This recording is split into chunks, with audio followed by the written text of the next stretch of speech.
Na questão do socorro, é curioso notar que quando alguém precisa de ajuda,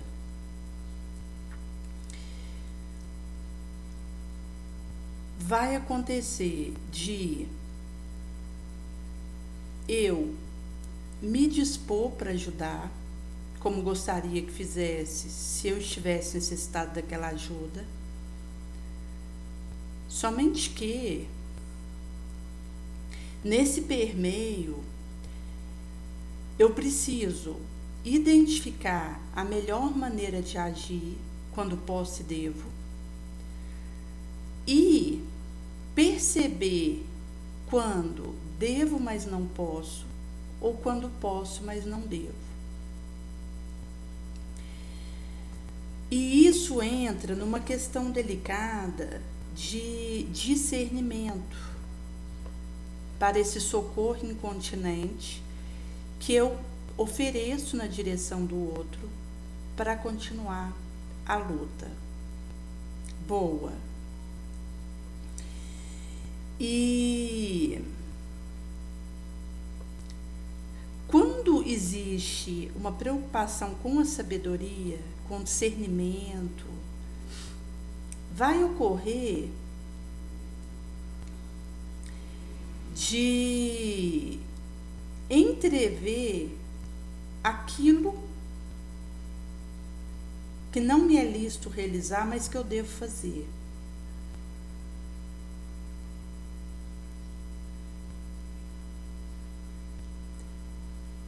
E nesse caso em tela, em se considerando esse termo, seria algo que é considerado ilegal, não é permitido. E daí eu vou me abster se percebo que aquilo é degenerador, aquela atitude, mas estou atenta para distinguir o que eu devo, o que preciso fazer daquilo que não me é lícito realizar e que eu devo me abster. E isso é da maior gravidade, haja visto que nós estamos mergulhados na carne que per si obnubila e confunde a razão, por causa do efeito que a matéria tem sobre nós. Eu preciso lutar constantemente contra o efeito da matéria, que não é, e contra o meu corpo, mesmo porque ele é um aliado do meu espírito para esse estágio aqui. Eu vou cuidar do meu corpo, eu vou auxiliar para que possa aproveitar bem esse estágio aqui. Somente que, se eu não tiver um enfrentamento para diminuir o efeito embotativo que a matéria exerce, vai acabar que ou eu vou me precipitar a tomar uma atitude que mesmo podendo eu não deveria, vou confundir a ação naquele momento que deveria empreitar, e isso vai correr por minha conta por um conflito, uma contradição desnecessária, gratuita, que eu vou levar dali para frente, por não ter tido este discernimento, esse olhar apurado, ou arrependimento, um remorso injustificável que vai se acoplar ali. Porque o ioiô passional da minha sombra, ela me coloca vulnerável à mistificação, à mentira. Por isso é fácil eu acolher uma mentira achando que é verdade. Pode acontecer de eu ouvir uma intuição, achar que ela é boa está sendo insuflada por um espírito leviano que deseja a minha derrocada.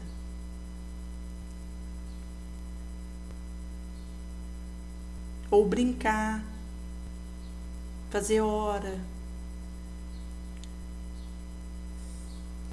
Nesse sentido, é que,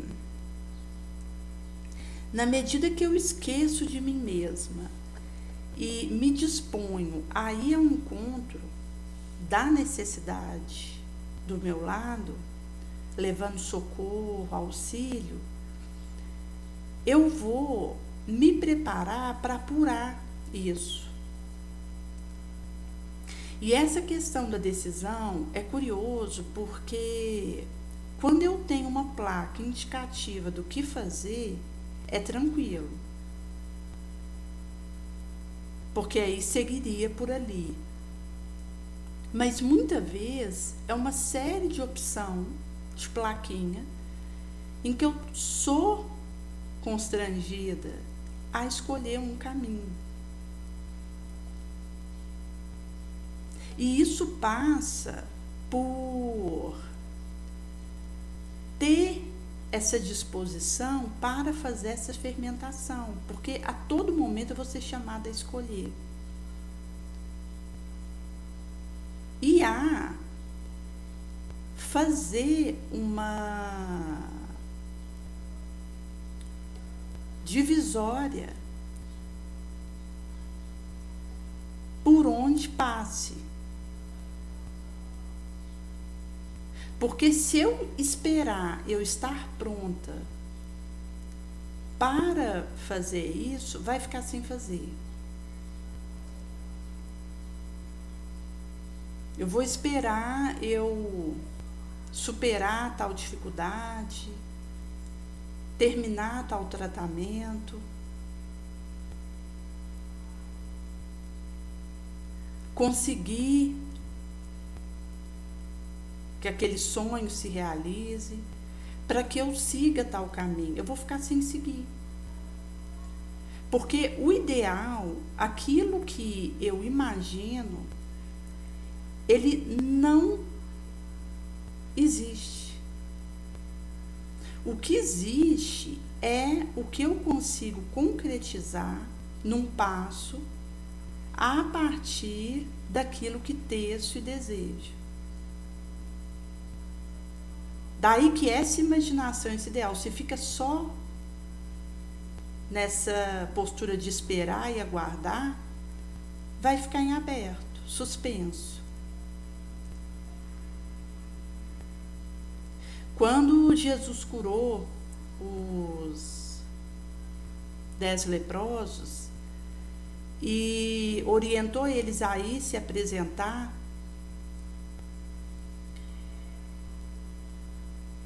fica claro que havia uma indicação de caminhar. Porque essa cura Jesus havia realizado, mas ela ainda não havia se derramado na recuperação completa da pele. Foi um queima-roupa com o mestre, em que cada qual, via fé, se disponibilizando a ir e seguir o caminho, acontecia de irem ficando curados. Então, aquele que estava ali adoecido, se ficasse parado aguardando uma recuperação que ele queria para poder fazer o caminhamento do chamamento de Jesus, ele ia ficar naquela condição ainda irregular, incompleta de cura. E o predisporia à enfermidade, novamente. Mesmo porque, na época de Jesus, quem era louco, tivesse alguma doença do naipe de uma lepra e condição anômala, psíquica, não era cadastrado como vivo ali, era desconsiderado aquela existência.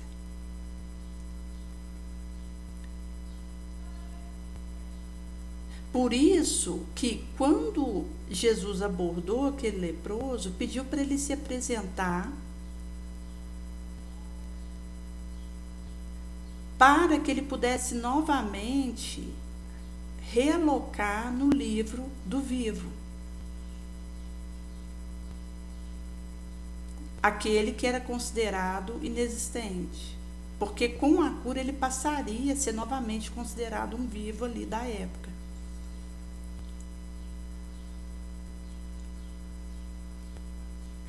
Mas esse que estava leproso, que se dispôs a mesmo ainda, no meio daquela vibração enfermiça, fazer esse caminho, e que mostra da inutilidade do meu ócio, da minha preguiça, para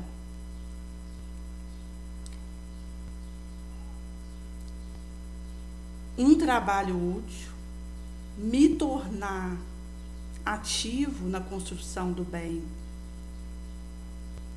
do entorno. Daí eu saio de uma situação de paralisia e vou para o trabalho nobre. Esse caminho, essa disposição é a vibração na qual, à medida que vou dando passo, vou sendo curada. Porque Jesus nos chama capacitado, capacita escolhido.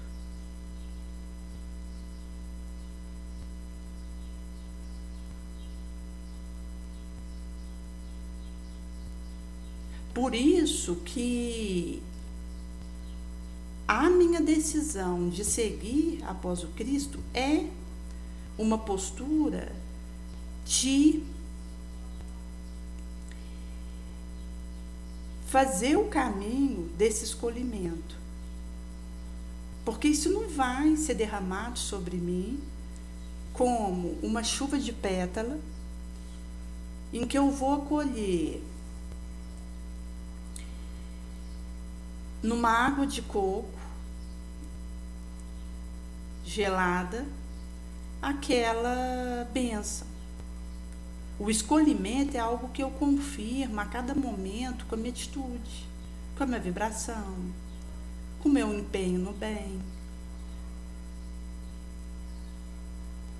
É esse caminho que eu faço de cada instante que vai confirmar o escolhimento da minha decisão, da minha vontade em relação ao segmento do mestre. E é isso que vai me capacitando.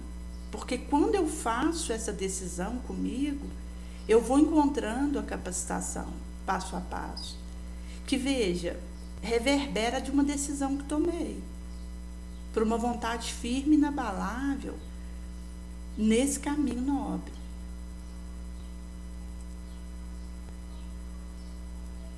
Porque às vezes pode dar a impressão que existe um escolhimento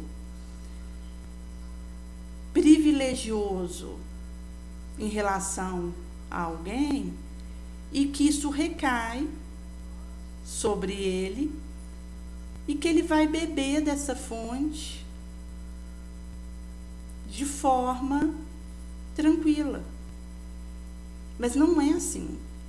O escolhimento parte do esforço que eu faço para ir em busca desse burilamento moral, da vitória sobre o meu impulso inferior, do tecimento do bem em mim, da costura do elevado na minha gema. É o meu passo a passo que permite que isso entre na minha veia. E aí eu vou sendo curada, eu vou sendo capacitada, mas porque estou caminhando e decidindo por isso a cada momento, confirmando, ratificando isso a cada passo.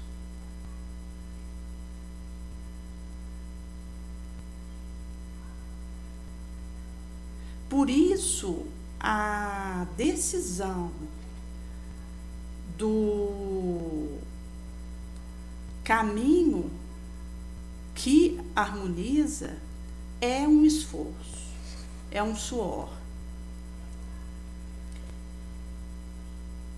Que na pauta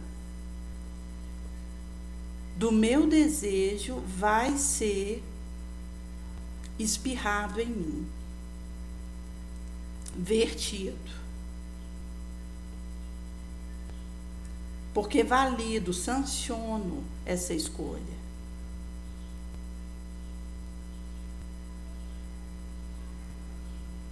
E quando eu me disponho a esse trabalho nobre, a um trabalho voluntário, esqueço de mim para ajudar o outro, acontece de uma dificuldade que eu vivi, eu percebo que aquilo dissolve, fica mais fácil lidar. Às vezes não vai ser resolvido tal problema que eu tenho. Pode ser que tal empecilho, conforme vai falar na coleção A Vida no Mundo Espiritual, de Chico Xavier, que ao retornar para o meu quarto, eu vou encontrar aquela dificuldade ali ainda. Aquele desafio, aquela enfermidade. Mas eu estou mais forte, mais preparada. Consigo superar com menos risco de sucumbir, de capitular. Consigo atravessar aquele pântano, aquele abismo daquela luta mais guarnecida de resistência, resignação, humildade, disposição para boa luta.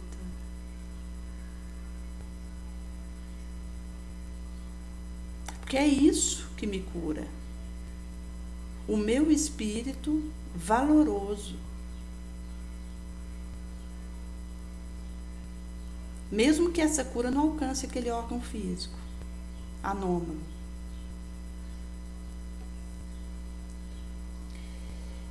E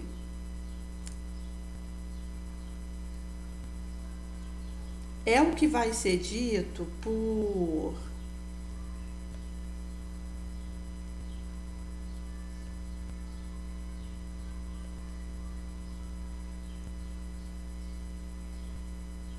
Emmanuel e André Luiz em Estudo de Viva,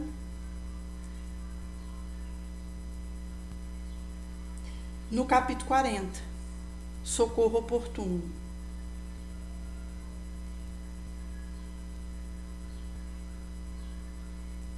Porque pode ter alguém do meu lado que está quase enlouquecendo de sofrer, com ideação suicida. Tinha um homem que ele era casado, mas já estava numa situação assim, separado, mesmo morando na mesma casa com a esposa. Tinha uma filha de 16 anos que estava grávida, mas ele ainda não sabia. E tinha um filho de 12 anos que tinha câncer no pulmão. E essa criança estava internada e vivia seu derradeiro momento. Esse pai, ele ia visitar esse filho direto, estava sofrido, desgostoso com aquela situação.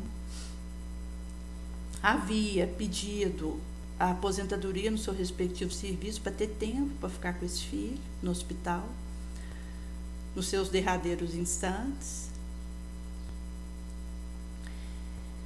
Conseguiu essa respectiva aposentadoria e, ao se dirigir até o hospital, o filho havia sido retirado do quarto para ir para um outro local onde tinha um arsenal para o respectivo tratamento ali que ele precisaria, porque já estava numa condição de fragilidade derradeira, e veio a desencarnar. E antes, ele havia pedido para o pai a promessa de que não se mataria, porque o pai estava com ideação suicida, porque sabia que o filho ia desencarnar e queria seguir o filho para ficar com o filho. Esse filho sabedor dessa situação fez o pai prometer, jurar que não se mataria. Beleza. Quando veio acontecer o desencarne dessa criança,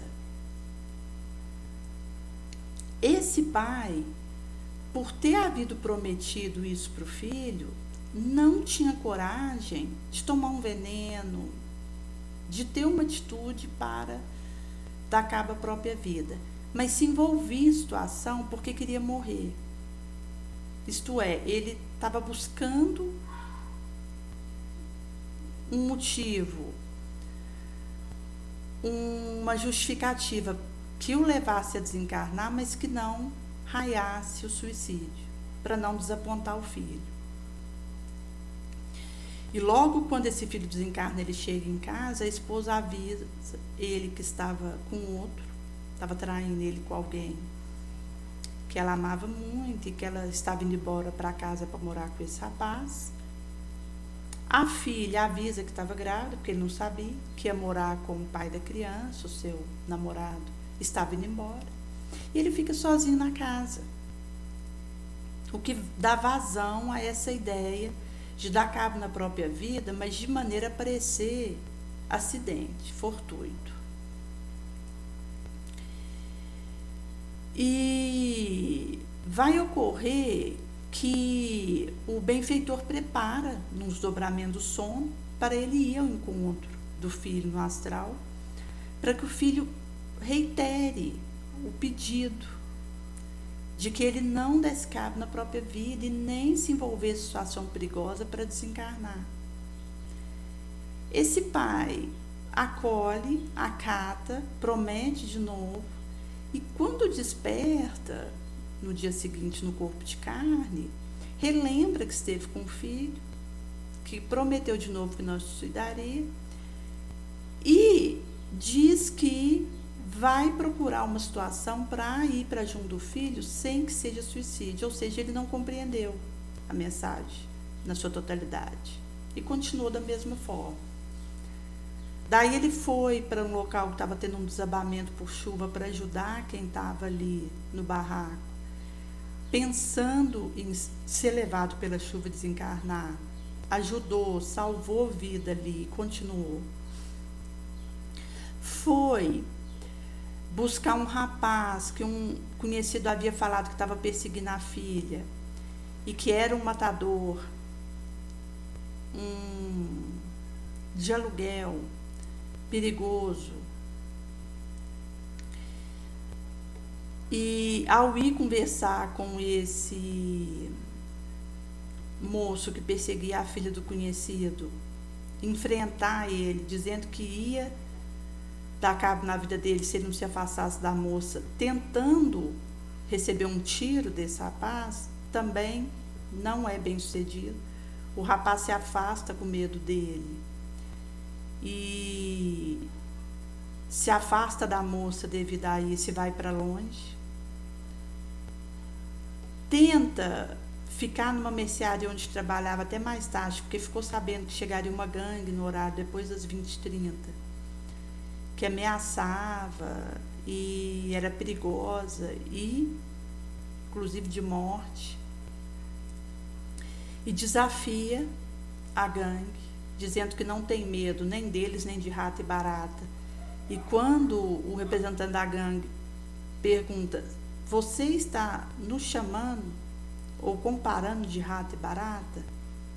Ele diz que sim, qual seria o problema, na tentativa de receber um tiro. Isto é, ele está procurando. Aquele que está do meu lado pode estar procurando a morte, mesmo sem ser pela ideação diretamente suicida. Isso é fácil de perceber a diversa desistência que acontece no meu entorno. Alguém que bebe desmesuradamente, mesmo que esse indivíduo não tenha uma ideia de formulação suicida sobre si, ele está numa autodegeneração que é autoaniquilante, porque sabe que o fígado está sendo atacado, esmagado por aquela bebida. Que o fígado é um órgão vital e que vai chegar um momento que vai dar cabo na própria vida, por causa daquela bebida, e continua mesmo assim. Veja, ele não está pegando uma arma e dando um tiro na própria cabeça, mas ele tem essa desistência, essa conduta autocida no seu diário.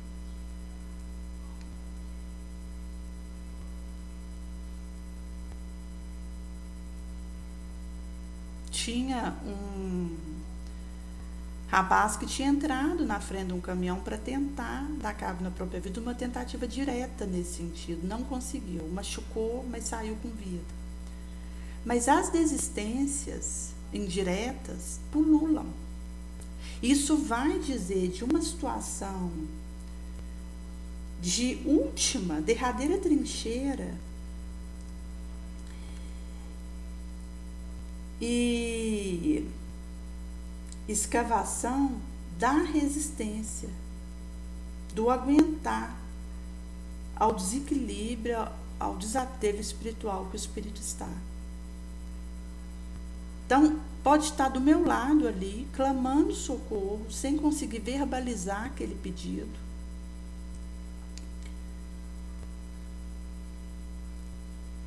Visto que aquele que chega a pedir ajuda, ele já está numa catarse importante.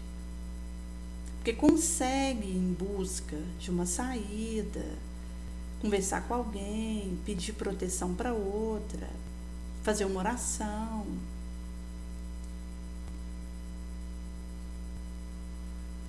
Fazer uma terapia. Tentar se ajudar.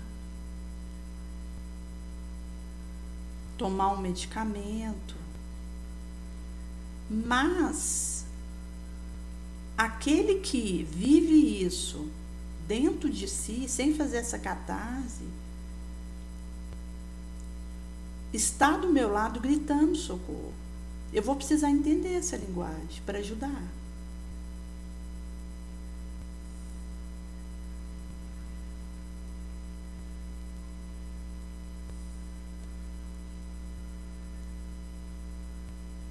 Porque existe milhar de fronteira de obsessão. Nesse balizo fronteiriço que renteia, está no queima-roupa do meu diário.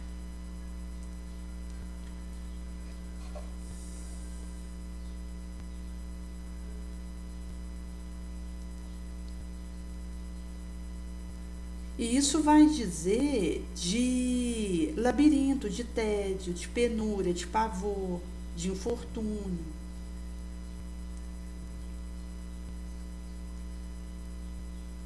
Para aquele que está quase invalidado, louco de dor, eu preciso estender o socorro, o auxílio oportuno, bendito, da doutrina espírita. Esse clarão, esse rasgo que promana do Cristo. Em algo que eu faça, no meu testemunho, em algo que eu fale, numa energia que eu emita, que vai passar pela caridade, pela pão da divulgação, de levar essa doutrina ao outro. E muitas vezes eu vou precisar ser enlameada na polêmica para fazer essa ajuda acontecer. Porque se eu for esperar eu estar num telhado de vidro, reforçado com chumbo no seu basilar,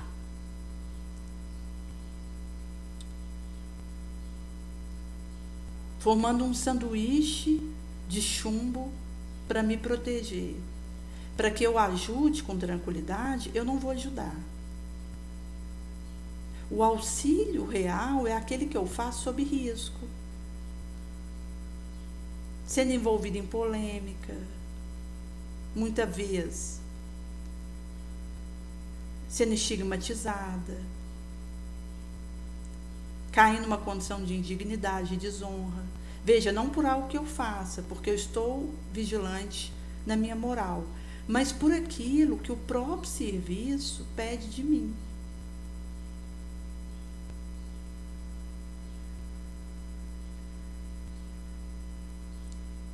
Daí que é em meio a essa confusão, a esse contubérnio, que eu preciso me dispor a fazer algo. E aí voltamos na questão do início, da sabedoria, do discernimento, que é sine qua non para que isso possa acontecer.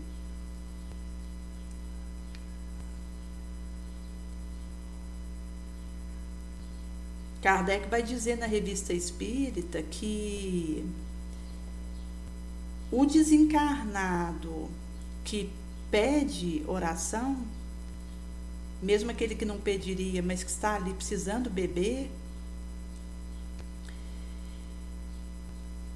ele não se preocupa com o credo oculto daquele que vai orar por ele. Ele pede apenas, simplesmente, que envie sobre ele esse bálsamo, esse banho de paz, que é um refrigério.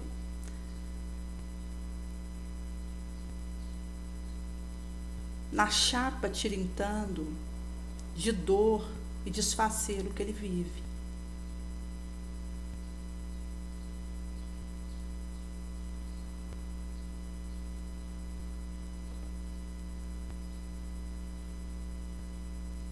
Daí que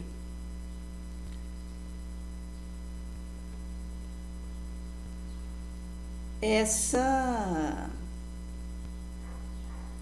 é uma diretiva, especificamente essa orientação de Kardec vai estar na Revista Espírita de dezembro de 1859, Efeito da Prece, e mostra claramente que, em se tratando de orar, auxiliar,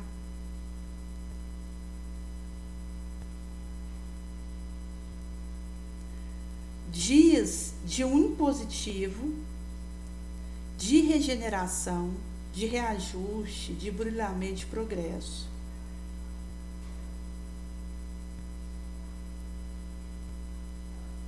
Que vai me ajudar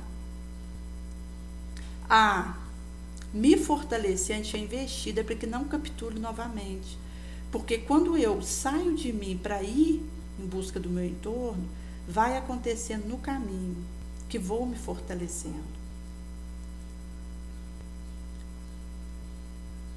E vou conseguindo assumir a utilidade, que é algo que aquele que me vê, um desencarnado e um encarnado, abebera disso, para ir respectivamente em busca do serviço útil, nobre.